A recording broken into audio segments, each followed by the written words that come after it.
Salam sejahtera untuk kita semua, Shalom.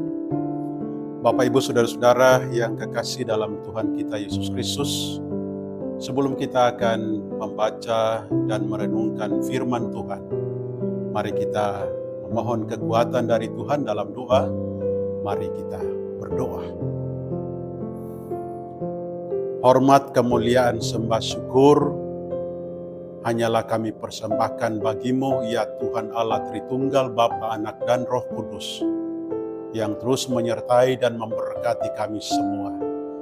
Kami sungguh berterima kasih ketika Tuhan beri kesempatan bagi kami untuk kami mendengarkan dan belajar berita firman Tuhan melalui kesaksian Alkitab. Sebabnya itu Tuhan, terangi, kuasai hati dan kepikiran kami dengan kuat kuasa Roh Kudus, sehingga kami boleh memahami dan mengerti firman-Mu, sambil kami melakukannya dalam hidup nyata setiap hari. Berfirmanlah bagi kami sekalian, karena kami anak-anak-Mu telah sedia untuk mendengarkannya. Hanya di dalam nama Tuhan Yesus firman kehidupan, kami berdoa dan mengucap syukur. Amin. Bapak, Ibu, Saudara-saudara yang kekasih dalam Tuhan kita Yesus Kristus, pembacaan Alkitab di minggu yang berjalan ini terdapat dalam Kitab Kudus Perjanjian Baru melalui surat Rasul Paulus kepada jemaat di Roma, Roma pasal 8. Kita membaca dari ayat yang pertama hingga ayat yang ke-11. Bacaan kita di minggu yang berjalan Roma pasal 8 ayat 1 hingga ayat yang ke-11. Tapi kita akan hanya membaca dua bagian firman Tuhan pada ayat yang pertama dan kedua. Perikop bacaan kita adalah hidup oleh Roh. Demikian bunyi firman Tuhan. Demikianlah sekarang tidak ada penghukuman bagi mereka yang ada di dalam Kristus Yesus.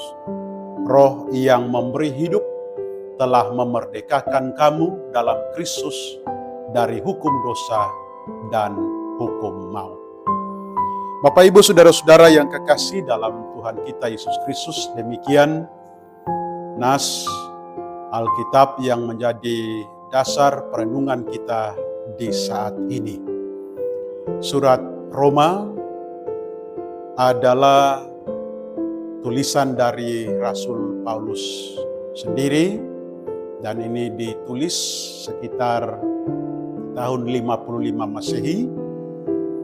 Jemaat Roma adalah jemaat yang terbentuk dari orang-orang Yahudi diaspora yang ada di sana, dan ini dibuktikan melalui kesaksian Kisah Para Rasul pasal 18 ayat 2 yang menyebutkan sepasang suami istri Kristen asal Yahudi, yakni Aquila dan Priscilla. Bapak, Ibu, Saudara-saudara yang kekasih, di tengah-tengah kondisi jemaat yang ada di Roma, Paulus merasa bertanggung jawab oleh karena hadirnya dua kelompok yang beda versi. Satu sisi ada orang Kristen yang berasal dari kafir, mereka mengklaim bahwa hanya merekalah yang dapat diselamatkan karena mereka telah berjuang mendirikan jemaat selama kurang lebih 5 tahun. Sementara kelompok lainnya, yaitu kelompok Kristen asal Yahudi, mereka tetap loyal, setia pada amanat hukum Taurat dan adat istiadat. Dan oleh karena hal inilah, maka mereka tetap berpegang pada prinsip masing-masing. Akhirnya jemaat ini mengalami ketegangan. Bapak, Ibu, Saudara-saudara, sebabnya itu melalui nasihat Rasul Paulus pada pasal 8 ayat 1 hingga ayat yang ke-11 yang mengetengahkan tentang hidup oleh Roh, Paulus berusaha memberikan penerangan, penjelasan, karena khususnya jelas pada ayat yang ke-6 di sana ada pertentangan dua kelompok. Jadi pertentangan dua bentuk kehidupan, yaitu hidup dalam daging dan hidup oleh roh. Hidup dalam daging adalah kehidupan manusia lama, sedangkan hidup oleh roh adalah manusia yang hidup dalam damai sejahtera dan tuntunan Tuhan. Manusia yang hidup dalam daging adalah orang yang dikuasai oleh dosa, bermusuhan dengan Allah, dan konsekuensinya adalah maut. Manusia yang hidup dalam roh adalah orang yang tidak lagi tinggal dalam daging, atau sudah menanggalkan manusia lama, dan hidup menurut kehendak roh. Hidup dalam roh adalah hal yang mutlak, yang harus terjadi dalam hidup orang percaya.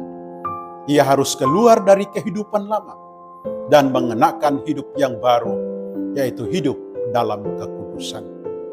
Bapak, Ibu, Saudara-saudara jemaat yang kekasih dalam Tuhan kita Yesus Kristus, pada ayat yang ke-10 menekankan tentang jaminan keselamatan dari Kristus. Tubuh kita memang fana, tetapi ada roh Kristus berdiam di dalam kita. Meskipun tubuh itu akan mati karena dosa, namun oleh karena roh Kristus yang hidup, kita pun akan hidup, karena Kristus telah menghidupkannya melalui kemenangannya atas maut.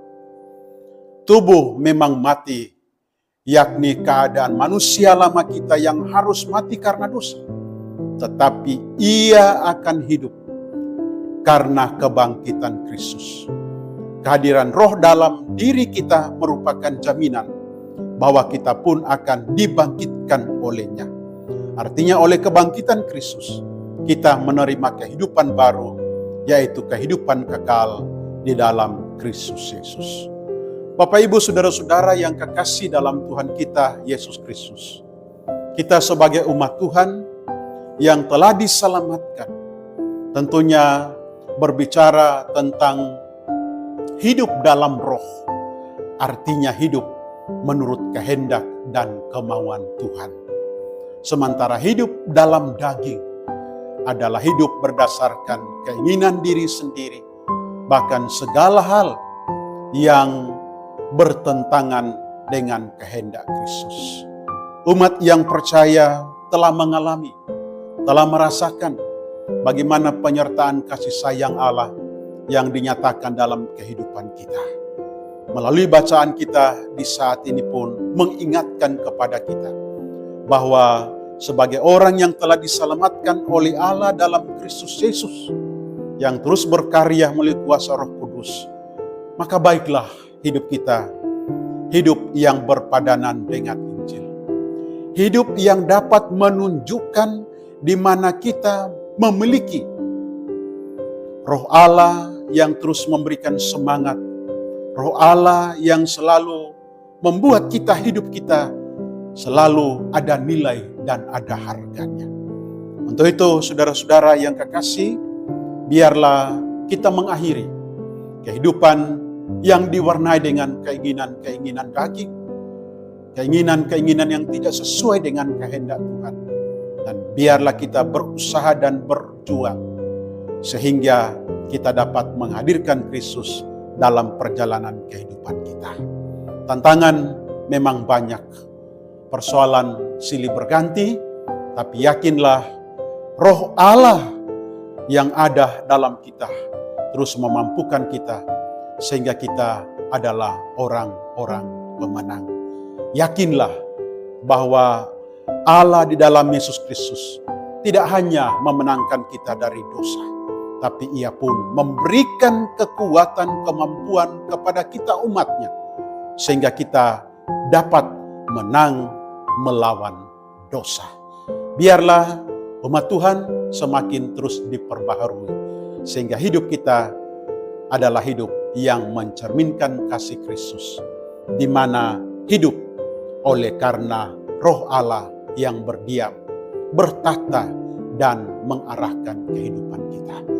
Saudara-saudara, biarlah segala keinginan, segala harapan dan dambaan kita hanya arahkan kepada Kristus Yesus yang bekerja melalui kuasa Roh Kudus.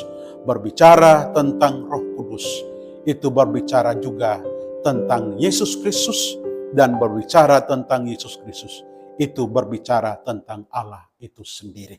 Oleh sebabnya itu jangan kita keliru, jangan kita salah memahami bahwa ketika kita hidup dalam roh, bukan berarti kita terpisah dengan Allah.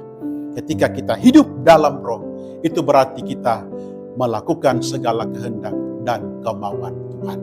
Allah menolong kita sekalian sehingga kita umat-umatnya terus diperbaharui dengan kuasa Roh Kudus.